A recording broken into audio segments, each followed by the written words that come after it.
So the topic for today is, again, hopefully you can see me on the screen here and hear me as well.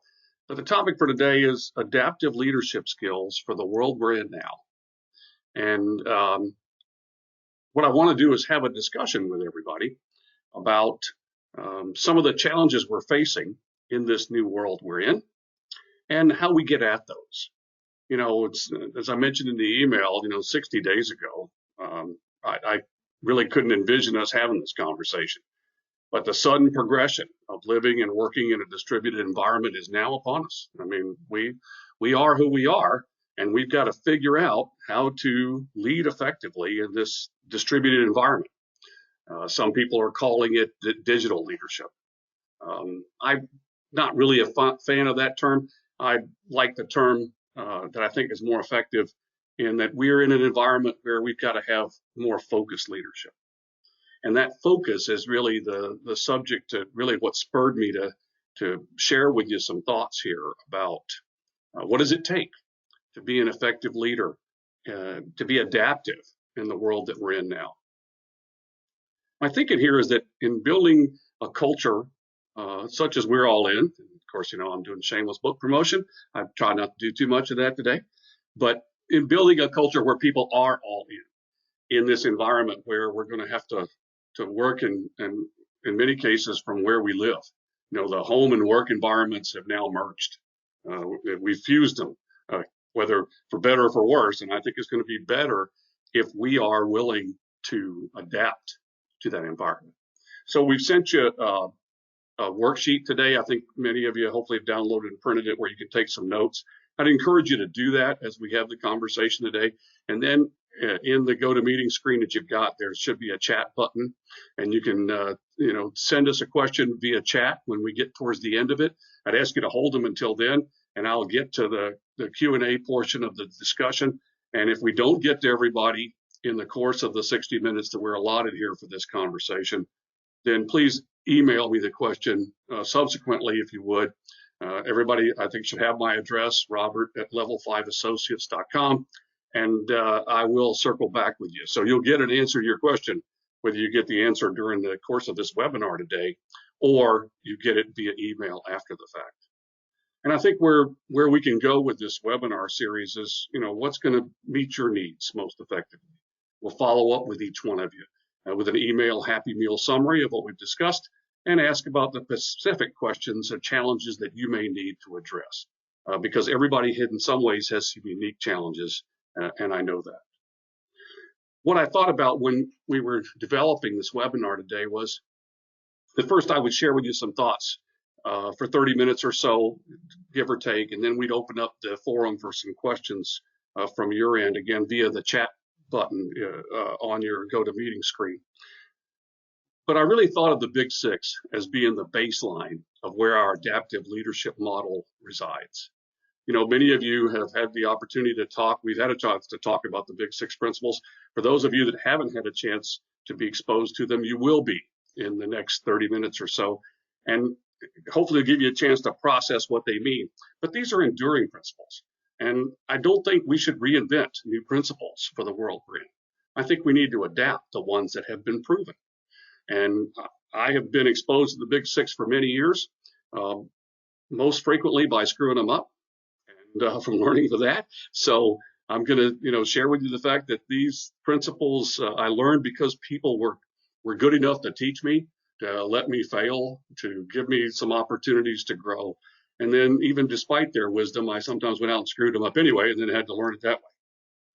The first of the Big Six that we'll talk about today is set your azimuth. And so in our adaptive leadership world that we're in now, I would encourage you to, with your team, work through what is our azimuth. What is our mission? Who are we? What do we do? Why do we do it? What is our intent? Based on that mission, what is the leader's intent? What end state are we going towards? It may be a shorter term than we've talked about before of 2 to 3 years. It might be 6 months, but you need to establish what that end state is that you're moving towards. And then what are the key tasks that you have to accomplish within that end state to make that end state come to life. And then the why. What's the purpose? Within the mission, the intent captures our end state, our key tasks, and the purpose for each one. I would encourage you to do this review of the azimuth with your team in a participatory framework. Mission, intent, values, the third component of the azimuth, and the fourth component is your culture. The values are what your beliefs are. What do we believe in as a team, as an organization? And then our culture are the behaviors that we expect everybody to represent. So mission, intent, values, and culture, all four together equals your azimuth. I suggest at this point in time, in the world we're in now, you need to set or reset your azimuth as first among equals here in the Big Six. You might have to change your mission statement. If you think of Sir Ernest Shackleton, and some of you I've shared the story with, but if you look at the Shackleton expedition, here is someone who sought to take a crew of 28 people, 1915, get on a sailing ship, go to Antarctica, and then with his ship having landed somewhere, he was going to cross the Antarctic continent, which is about the size of the United States, on land. That was his mission. 28 people on the HMS Endurance. They went down towards Antarctica, and it didn't take long before they got the ship stuck in the ice. And it began to slowly be crushed to death, or the ship was going to be crushed to death, not the men inside it. But they certainly were scared, I'm sure of that. And Shackleton had to change his mission. His mission changed from crossing the Antarctic, being the first people to do that on foot, to getting all of his men back to England alive. And that was a fundamental change of mission. And you say, well, that was a blinding flash of the obvious, BFO. No, not really. He could have been so fixed on that mission that he stayed with it, despite the fact that the ship was being crushed in the pack ice, and they could have all died as a result of that. Instead, a mission that was essentially a failure from its initial framework became a big success when he brought them all back.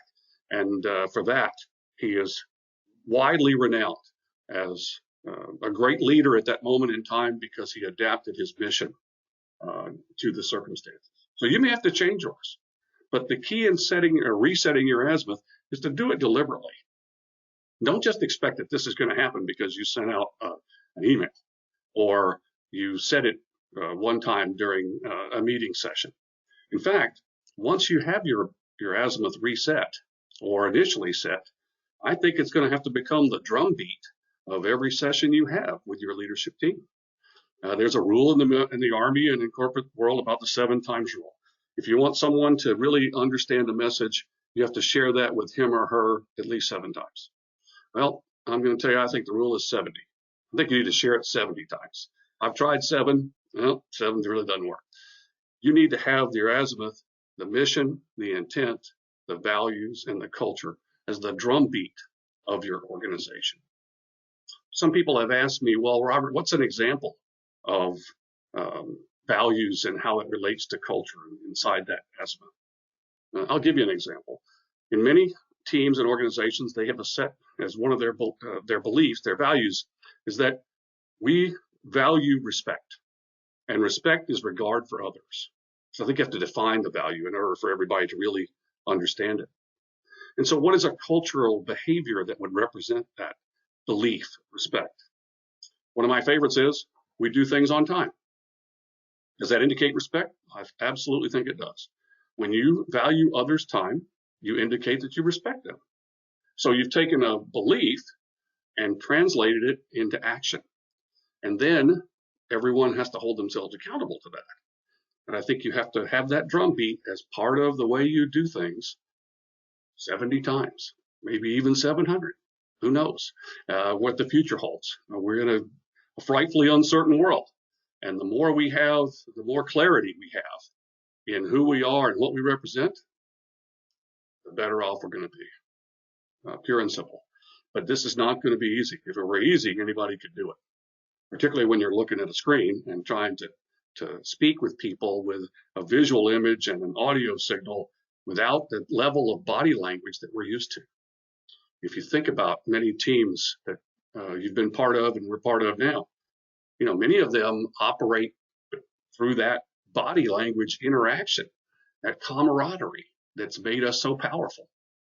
Even the camaraderie among clusters of cubicles, we're not able to replicate anymore.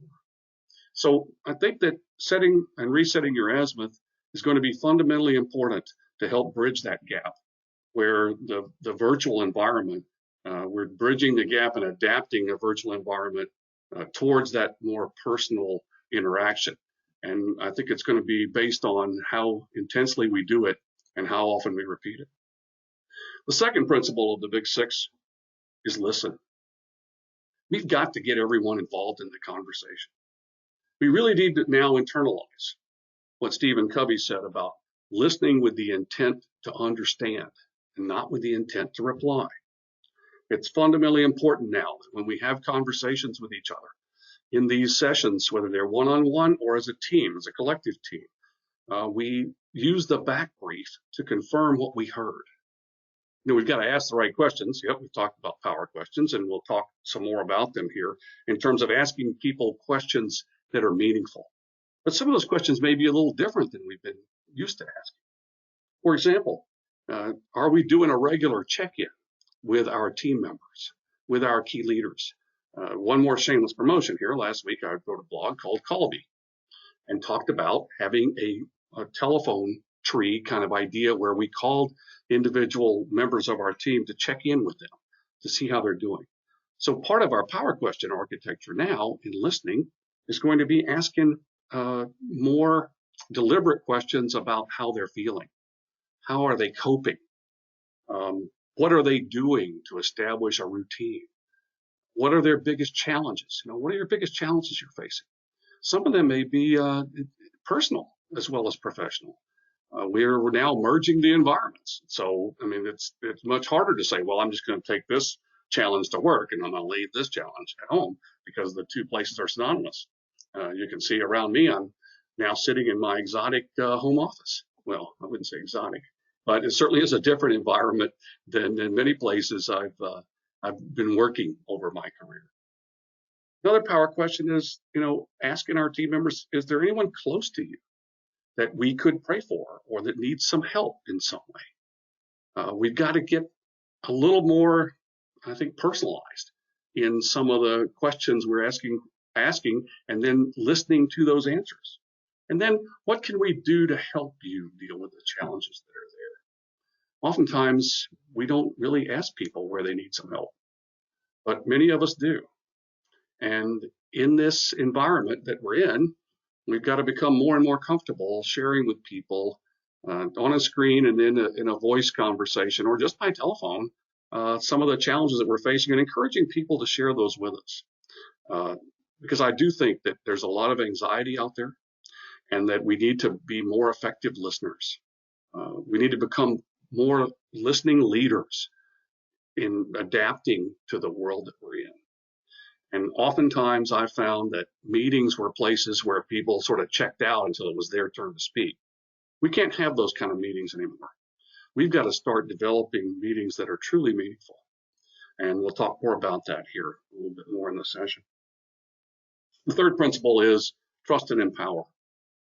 We've got people now that we're going to expect to deliver results without sitting around a table with us.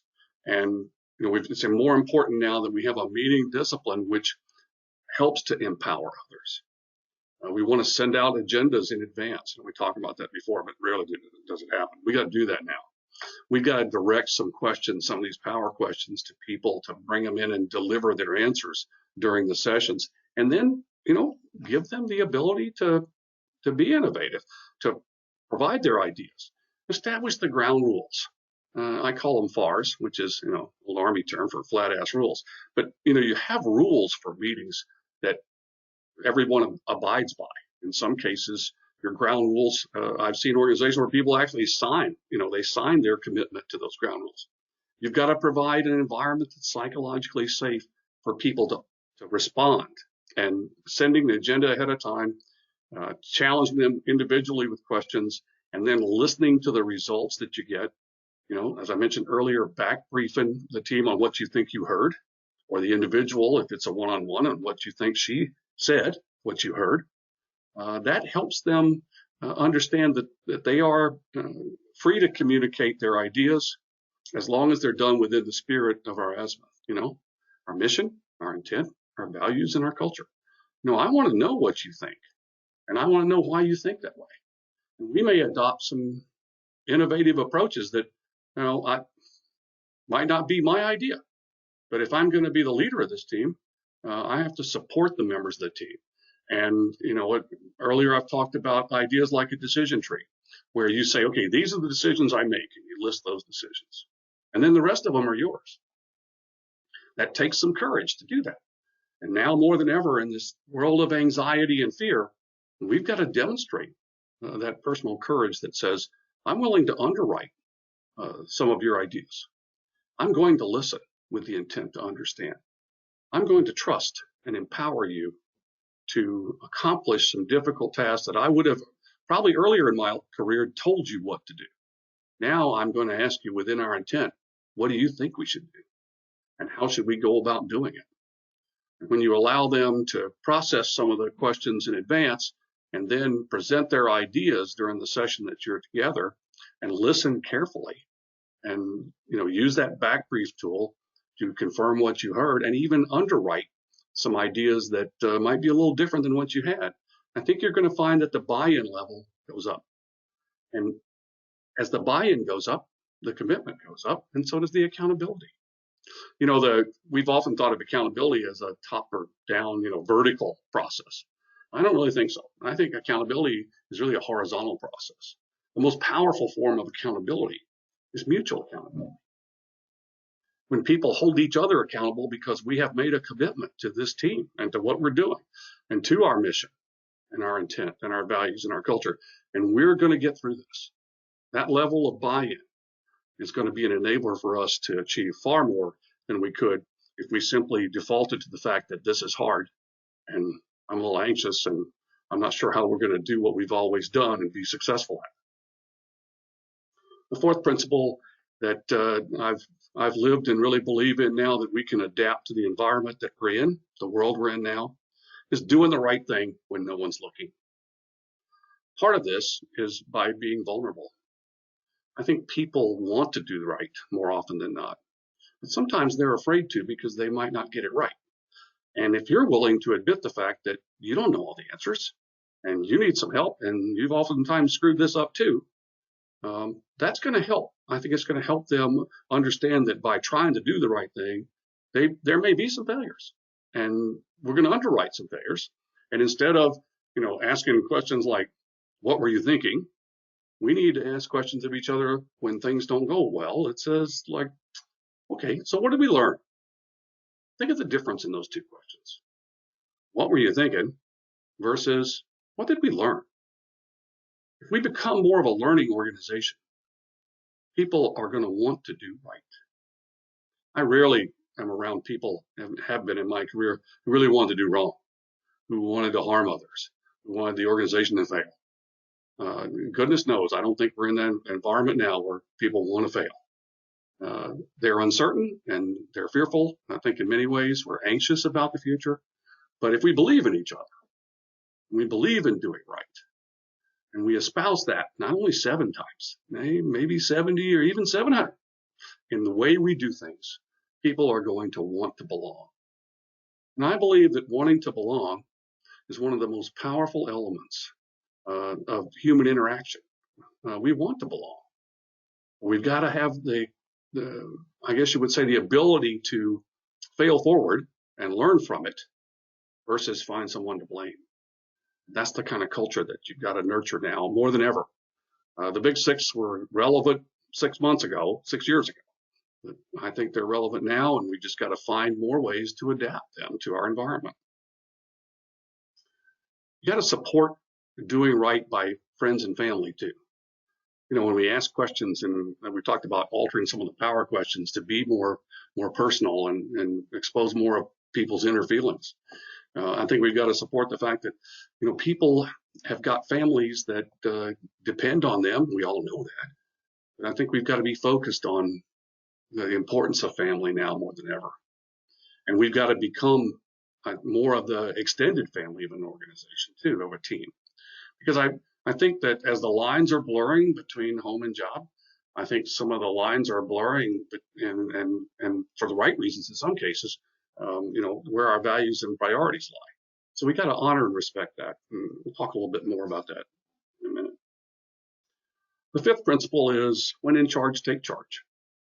And that, sounds like, well, I got to be the person who says, hey, I'm in charge and you're not. No, it's not how this works. We do have to have, though, the leadership qualities that promote the mutual accountability we talked about earlier. For example, when we're going to have meetings of the team in a virtual environment, we need to have video as well as audio. I know you've been part of the video conferences, and I used to think they were like, hours of my life that I would never get back. You've got to have people participate in video and audio. Don't give them a rain check to be able to just check out of the the video part, and do the audio part because the dog ate their homework. Nope, they need to be on the screen. We need to know that they're engaged in the moment, that we're having this conversation, and they're not trying to multitask and play 3 video games while they're listening to what we're doing. They've got to be in the moment. And so, my policy would be, no, we don't give rain checks on video. You got to be there video and audio, unless there are really dire circumstances. And if it's a technical challenge you're facing, then we're going to figure that out, because I need to know where you are in your thinking and your body language and how you're processing information. And I don't think you can get that by audio alone. And in the accountability aspect of things, part of that is by establishing those ground rules we talked about earlier, those FARs. Then when people do own up to the fact that they didn't do what they should have done, and I think we've all got to ask the question about, well, is there something more you need? Is there something more we can do? And don't let them off the hook in terms of, well, it's been a week and I know there's a lot going on. No, I think it has to be a question of saying, okay, this is what we committed to. At each meeting, there's a series of commitments where you wrap up the meeting. Okay, who has committed to what by when? And then that's where you start off the next session, is by reviewing. Okay, here, what did we commit to here, including yours truly? What did I commit to? This is what I've done, what I committed to. Now let's go around the table and see where everybody else is. Another way I like to do this and help in being in charge and having the organization go in a cohesive direction here is I like to alternate the chair of the meeting so that each person on the team gets an opportunity to chair the next session. That's going to raise the bar on accountability as well, because people who are leading the session, chances are they're going to be pretty well prepared for it, because they don't want to look like a knucklehead in front of all their buddies, right? So rotate the meeting chair and rotate the accountability for facilitating the meeting. And then as you end each one, again, have a meeting audit along with the deliverables and where you think that there's an opportunity to learn, what did we learn? Then you employ that in the agenda of the next meeting. So these meetings have got to be sessions you prepare for, you're focused on, and you learn from and follow up for the next session. So there's really a continuum we're talking about here in adapting to the environment that we're now in. It's more than just, well, okay, we're gonna have a meeting from 3 to 4.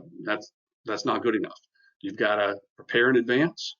You've got to be in the moment when you're in it as that session, and then you got to examine what the deliverables are, and everybody commits to their part of the bargain here in where we follow up with the work that has to be done. The sixth principle is balance. We talk about balance sometimes in terms of work life, in terms of hours of the day, time management. I'll just tell you right now, I think time management is a misnomer. You can't manage time. Time is finite. What we can do is take more control of the time we have. Now more than ever, we've got to take more ownership of the time we have if we're going to create a sense of balance in our organization. One of the pitfalls of crises like the one we're in, the pandemic environment, is that we can either work all the time or work very little. We can go to one end of the spectrum or the other. We need to establish the value of routines, the value of discipline. One of the things I like about video is, it's You get to see the person and get an idea for how much rest she's getting and how how she looks and acts in her body language responses. But I think you also got to have some fun, and you got to be able to promote that. I've seen an idea recently where people are having virtual happy hours. I'm good with that. I don't know if every day is a good idea, but once a week or so, why not? Let's have a virtual happy hour at the end of our meeting, and whatever beverage we'd like to have, we have it, and toast and salute each other just as we would in a more intimate environment. But we're still having fun. Celebrate joyous events like family birthdays or anniversaries. Have some part of each session where you're promoting the idea of fun. You got to have a sense of humor about the world that we're in, as hard as it is.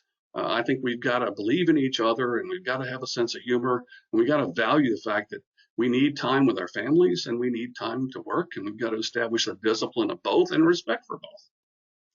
If you see someone who doesn't seem as though they're either as committed or as engaged because they're not participating as actively, I would watch them carefully. I mean, to me, the silent soldiers, those are people who are indicating they have something else going on.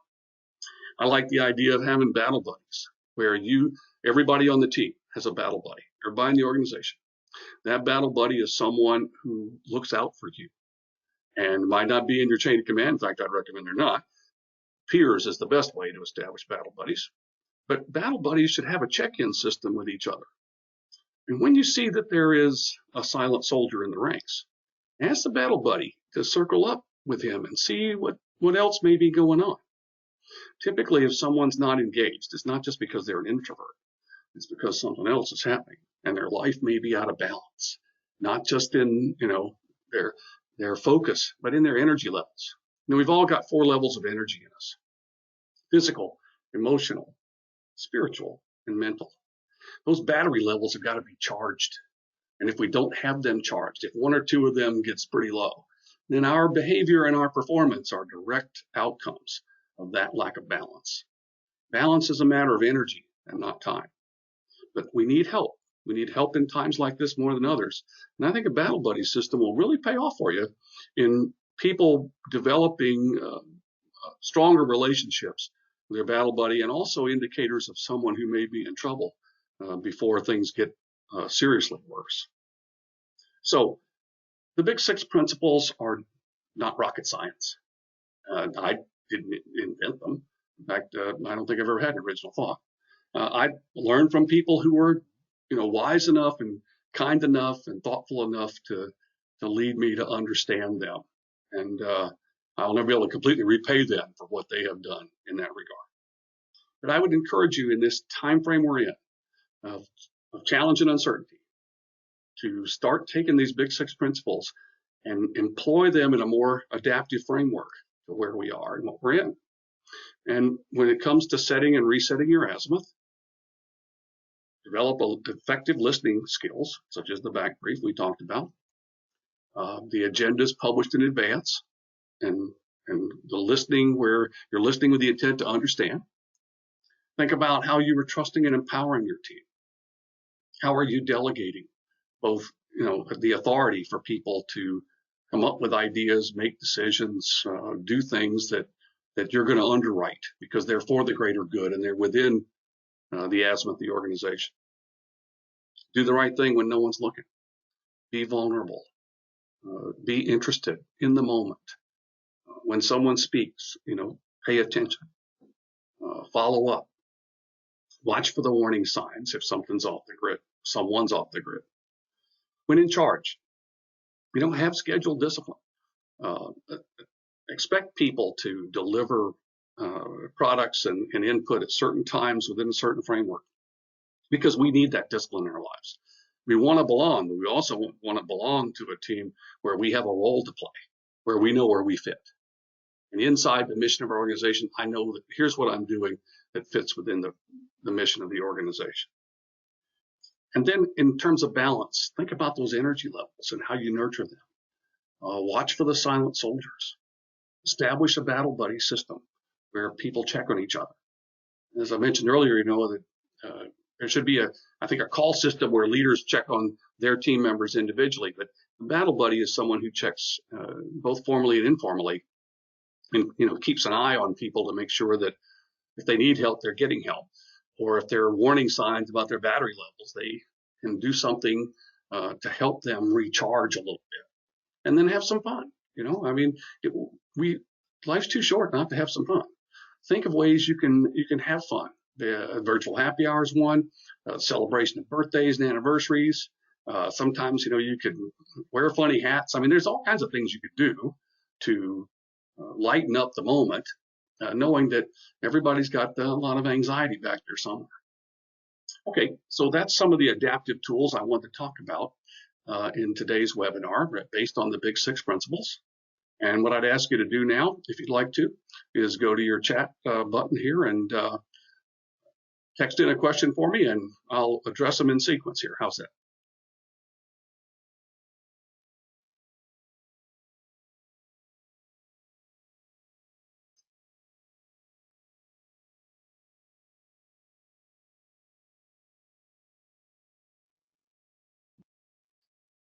Hopefully everybody's able to do this.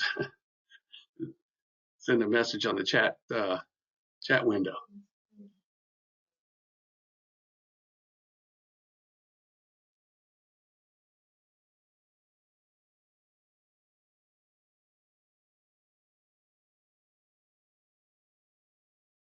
Okay, here's a question from Casey. What's the best way to implement the Battle Buddy system? Does a leader assign them? Well, I think in some cases, and I will waffle a little bit here, Casey. I think in some cases you might want to assign them, but I'd really ask people to volunteer first. And I think if the leadership team volunteers first and establishes their battle buddies, then other people can say, okay, well, I can do that.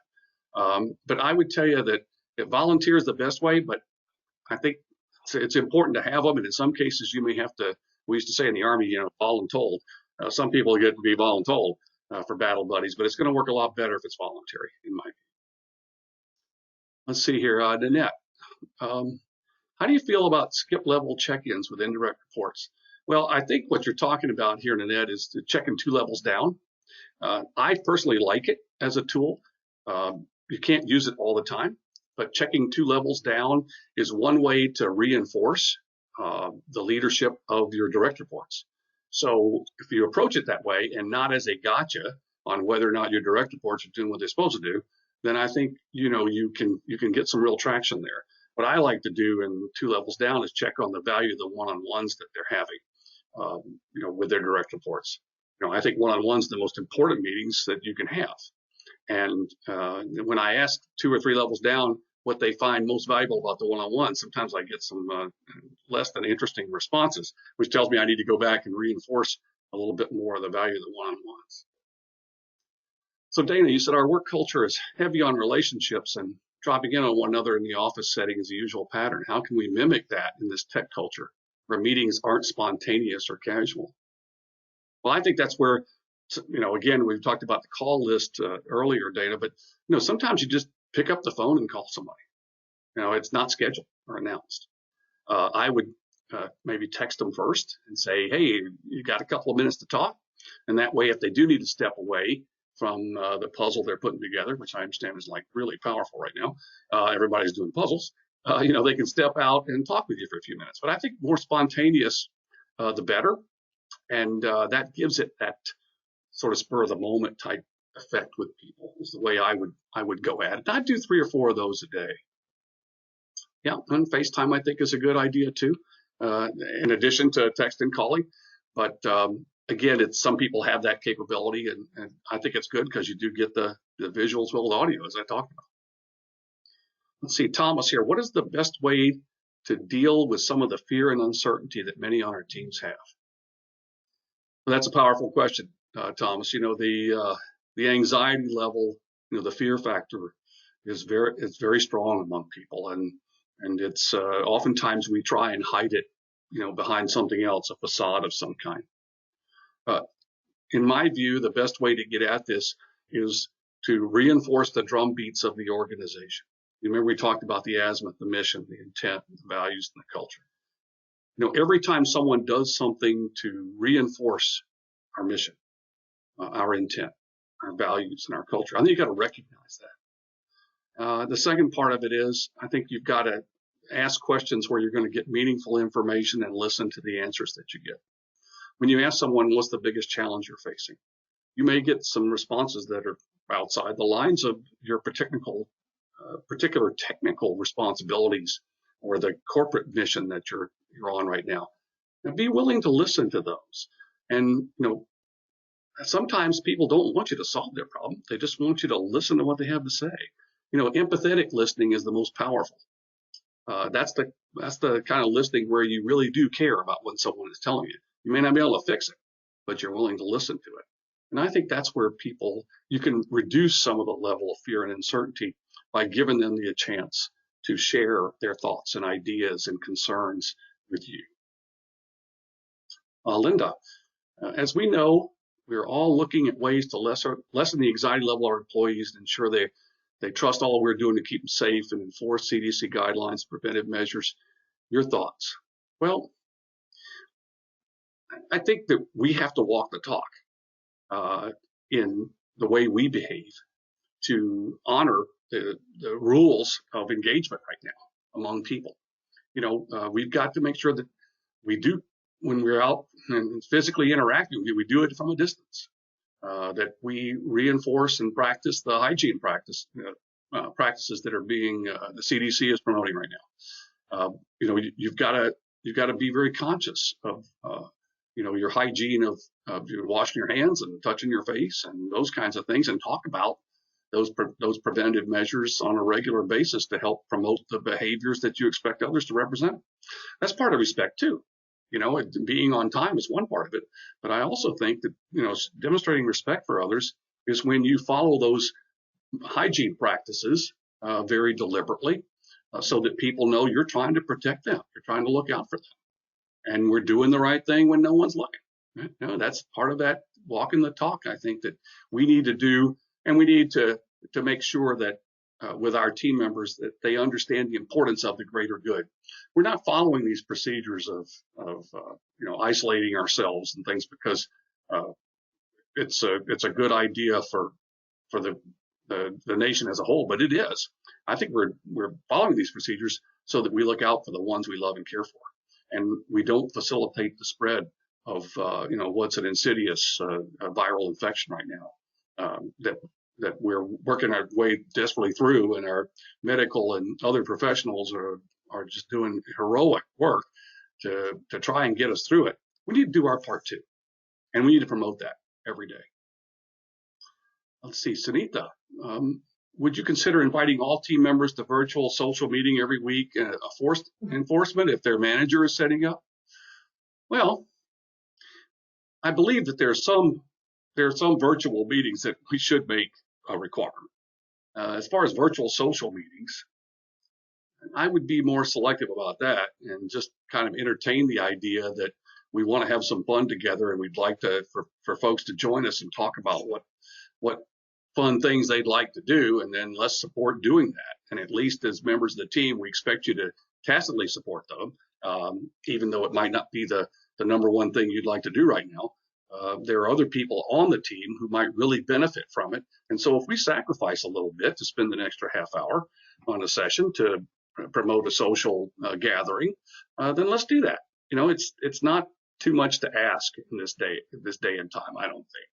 Unless you're having meetings for 10 hours nonstop a day, I think people have the opportunity to spend a few more minutes in a social venue as part of the overall meeting.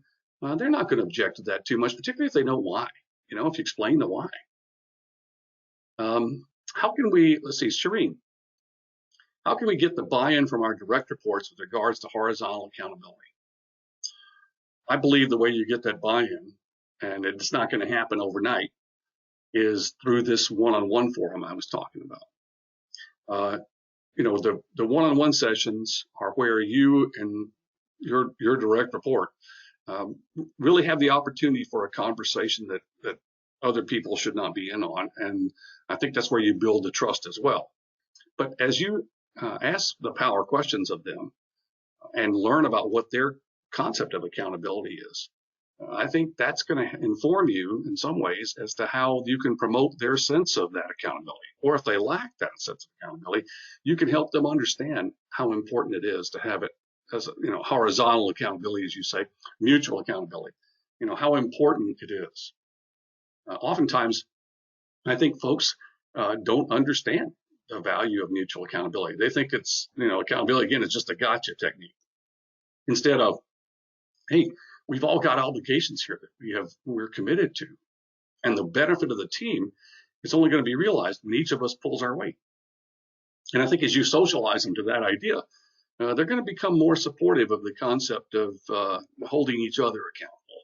And you won't have to, because you'll see clear evidence where they're doing it. And I think that's how you get at it. Let's see, Matt, what specific adjustments and actions might you recommend leaders make or carry out as teams and businesses hopefully return to in-person working environments over the next couple of months? I think one of the adaptive outcomes of our application, the Big Six we're talking about now, is that you're going to find when you're in-person relationships, or when you're able to rekindle them and have them again, I think you're going to find that you're a better listener, and so are they. That you're more respectful, and so are they. That you honor the time that's available and take more control of it. You may even have more effective meetings. Wow, what a concept. That you can have effective meetings in person because you learn to do it virtually, in a distance environment. Now you can do it in person. So I think you're going to see a lot of benefits here, a lot of goodness by taking the practices that you're adapting to now and keeping them. Jeff, well, Jeff, let's see here. My first job with Pat Riley, hi coach. It's good to see you. Being ahead of the team scouting opponents was a lonely existence, but it's the best work I ever had. Please let others know the emotions of separation they're going through right now is okay. Working remotely will make them more effective in the long run. Well, thanks, Jeff. I'll circle back with you individually, but I think that that's a wonderful insight that to share with the team here, is that I really believe we're all going to be better people because of what we're going through now. Positivity is such a key element of leadership. And as leaders, that people are now turning to us more than ever, I think, because of the uncertainty in our world. Our positivity is going to be a game changer over time. We could go through a week or two of this dislocation of our lives, which is what someone told me the other day, that they felt like we were in, that our lives have been dislocated. But it's going to be the longer term, when the weeks kind of pile up, that we kind of see the fact that we got to stay with this. And our positivity is going to be critically important, because the negativity can take over real quick. And when it does, it's like a pandemic in its own right. From Bill, this pandemic is creating significant anxiety. Lifestyle restrictions add to the personal toll everyone feels. I expect this will last 2 to 3 or 4 months. What will people need to do when we return to normal? What will reentry look like? Great question, Bill, and as all of you have asked, just terrific questions. I would say that reentry will not be immediately easy for us. We think that we're just going to plug back in. What's going to happen to us is our lifestyle is going to be more and more adapted, if you will, to the environment that we're in now, and we're going to become a little more distant. At least from a standpoint of we'll think we're communicating with each other only when we get on the screen and visual and audio here to have a meeting, or we get on a FaceTime or on a phone call, and the rest of the time we're kind of in our bubble, in our world. We're going to have to step up as leaders and help lead people through this transition. When the time comes that we're going to reintegrate our society in levels that we've now stepped away from very abruptly, very suddenly.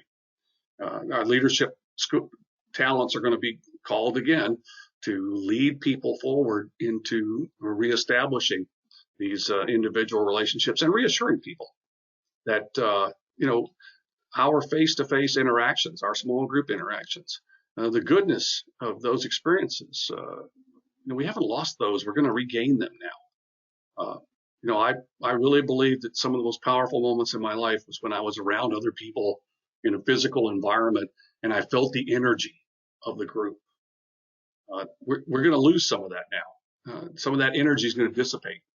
And I think it's going to be incumbent on us to work very hard in the interim to keep it alive and keep it bubbling along. But we're going to have to, I think, lead the transition back together in a deliberate way and build and rebuild some of that energy that you gain from that being a member of a team and a group and working together. Positivity is going to be a key factor here, both in where we are now and in when we go back to quote unquote, as you say, normal. It'll be a gradual transition for some of us, where the getting back together again is going to be a little scary. But if we're the ones who promote the goodness of it and the excitement of being back together again, I think people will really be excited to do that. And in the meantime, we know that, and they know that we're going to be here, and we're not going away. And when you need me, you can count on me as your leader. And I think that ability to trust and count on each other that we embody in walking the talk is going to be fundamental to where we are now and where we'll be then.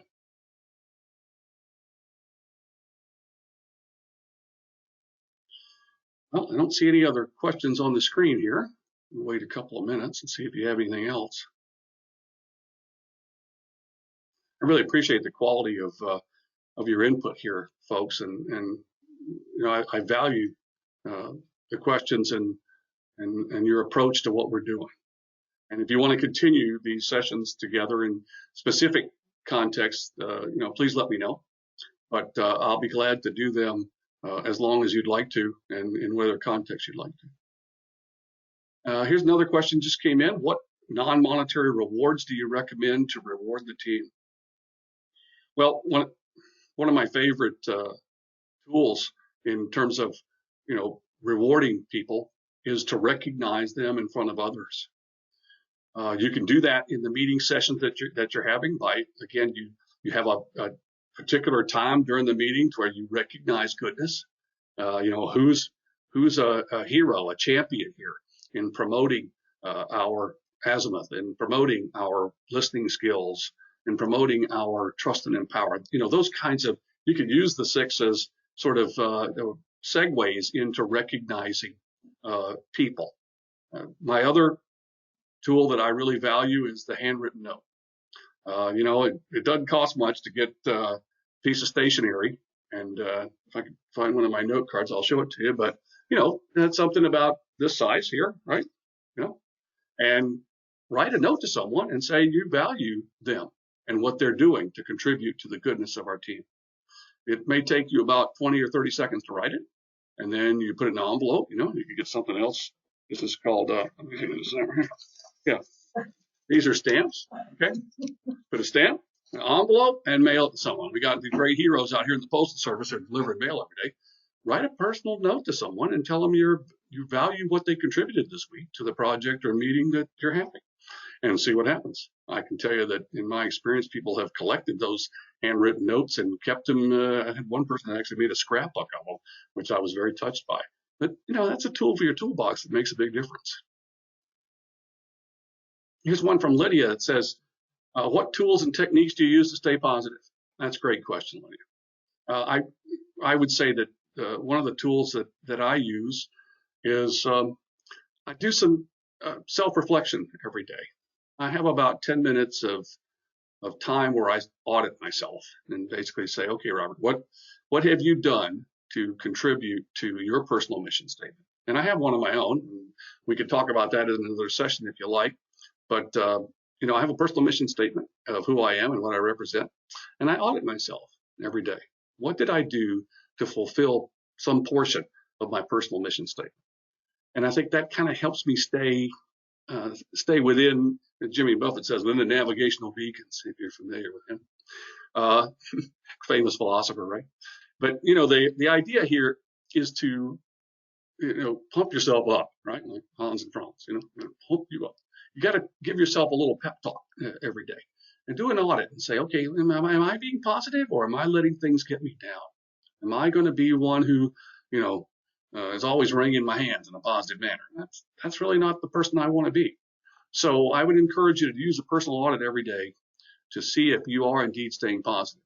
Another tool I use is I'm a big believer in the benefits of personal exercise, and now I've had more opportunity in recent times to get some exercise. But a few minutes a day, I'd say 30 minutes for sure. Get out, go for a walk. Chris and I do that pretty much every day now. We've developed a whole new habit pattern here of 3 or 4 miles a day of walking. But fresh air, you might get a little damp sometimes. Okay, fine.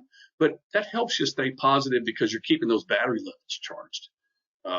So, and I would say the third element I try to do is that, I try and stay in touch with someone in my family every day and just make sure they know I love them. I think that we assume people know that, but they don't know that.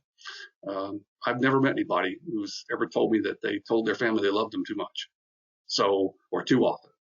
So these are some tools that I would put in your toolbox if you don't have them already, or get them out and dust them off and start using them and make it a habit and not something you do just by exception. Well, enjoyed very much the opportunity to talk with you today, team. And like I said, I'll continue these sessions at some framework. We'll send you a follow-up note and see what's on your mind. Another power question I really like.